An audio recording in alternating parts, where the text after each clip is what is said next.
എല്ലാവരും വീടുകളിൽ തന്നെയാണ്. നിങ്ങളോട് കൊച്ചു കൊച്ചു കാര്യങ്ങൾ പങ്കുവയ്ക്കുവാനും കൂട്ടുകാരെ നിങ്ങളിൽ നിന്ന് പലതും പഠിക്കുവാനും അച്ഛൻ ആഗ്രഹിക്കുന്നു.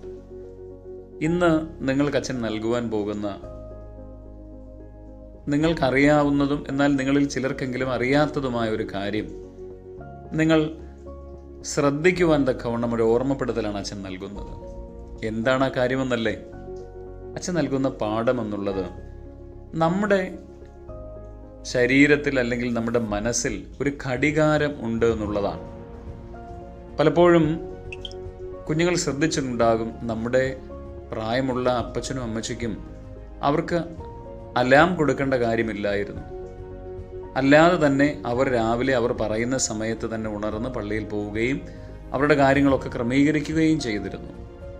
ഇത് നമ്മുടെ ശരീരത്തിലും ഇന്നുണ്ട് എന്ന് നമ്മൾ മനസ്സിലാക്കണം. ഇത് പ്രകൃതിയിൽ നമ്മൾ ശ്രദ്ധിച്ചു നോക്കിയാൽ 12 വർഷത്തിലൊരിക്കൽ പൂക്കുന്ന നീലക്കുറിഞ്ഞി, ആ നീലക്കുറിഞ്ഞിയുടെ വിത്തുകളുടെ ഉള്ളിൽ ഒരു ജൈവ ഘടികാരമുണ്ട് എന്നാണ് ശാസ്ത്രജ്ഞന്മാർ കണ്ടെത്തുന്നത്. പൂർണ്ണമായി അതിൻ്റെ പഠനങ്ങൾ മുൻപോട്ട് പോകുന്നതേ ഉള്ളൂ. അതോടൊപ്പം 42 വർഷത്തിലൊരിക്കൽ പൂക്കുന്ന മുള, ഈ 42 വർഷത്തിലൊരിക്കൽ പൂക്കുന്ന എങ്ങനെയാണ്? അതിലൊരു ജൈവ ഘടികാരമുണ്ട്. അതുപോലെ തന്നെ ഓരോ ജീവജാലങ്ങളുടെ ഉള്ളിലും ഇങ്ങനെയുള്ള പല പ്രവർത്തനങ്ങളുണ്ട് എന്നുള്ളതാണ്. സൈമൾ പാരി എന്നാണ് ആ ഒരു പ്രവർത്തനത്തിന് പറയുന്നത്, ഈ ഇങ്ങനെയുള്ള പ്രവർത്തനങ്ങൾക്ക്.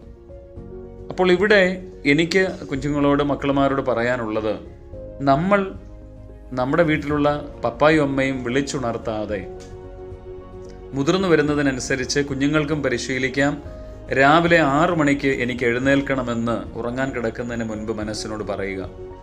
പറ്റുമെങ്കിൽ 4:30 എഴുന്നേൽക്ക്. ബ്രഹ്മമുഹൂർത്തം എന്നൊക്കെ പറയുന്ന സമയം വളരെ വിലപ്പെട്ടതാണ്. രാവിലെ ഉണർന്ന് പ്രാർത്ഥിക്കുക, പഠിക്കുക, പ്രഭാതത്തിൽ ഉണരുന്ന ശീലമുണ്ടാക്കിയെടുക്കുക. ഇതിൽ ഏറ്റവും പ്രധാനം നമ്മുടെ മനസ്സിനോട് നമ്മൾ ഉറങ്ങാൻ കിടക്കുന്നതിന് മുൻപ് 10 മണിയാവുമ്പോഴേ ഉറങ്ങണം, രാവിലെ ഉണരണം. അപ്പോൾ ഈ ഉണർച്ച എന്നുള്ളത് നമ്മുടെ ശരീരത്തിൽ, നമ്മുടെ മനസ്സിൽ ഒരു ഘടികാരം ദൈവം നൽകിയിട്ടുണ്ട് എന്നുള്ള ബോധത്തോടെ, ആ ഘടികാരത്തോട് നാളെ എനിക്ക് രാവിലെ 6 മണിക്ക് ഉണരണം അല്ലെങ്കിൽ 5 മണിക്ക് ഉണരണമെന്ന് പറഞ്ഞുകൊണ്ട് നിങ്ങൾ ഉണരുവാൻ ശ്രമിക്കുക. ഈ മത്സരത്തിൽ അല്ലെങ്കിൽ ഈ തിരിച്ചറിവിലേക്ക് നമ്മെ നയിക്കുന്ന ഈ ചിന്തയിൽ ആരൊക്കെ വിജയിക്കുന്നു എന്നുള്ളത് അച്ഛനെ മെസ്സേജ് അയയ്ക്കുക. അല്ലെ അച്ഛൻ നിങ്ങൾ ക്ലാസ് എടുക്കുന്ന സമയത്ത് അച്ഛനോട് പറയുക, നമ്മുടെ ഉള്ളിലുള്ള ജൈവ ഘടികാരത്തോട്, ദൈവം നമ്മിൽ നിക്ഷേപിച്ചിരിക്കുന്ന ആ ഒരു ക്ലോക്കിനോട് നമ്മൾ അതിനോട് പറയുക. അത് നമ്മളെ അനുസരിക്കുന്നുവെങ്കിൽ നമ്മുടെ ജീവിതത്തിൻ്റെ വിജയത്തിൻ്റെ പടികളിൽ ഒന്നാമത്തേത് നമ്മൾ ചവിട്ടുവാൻ പോവുകയാണ്. അതുകൊണ്ട് നാളെ മുതൽ നിങ്ങൾ ഓരോരുത്തരും നിങ്ങളുടെ മനസ്സിനോട് പറയുക, എപ്പോഴും ഉണരണം. നിങ്ങൾ പലരും ഇപ്പോൾ 8 മണിക്കും 10 മണിക്കും 11 മണിക്കൊക്കെ ഉണരുന്നവരാണ്. പാടില്ല.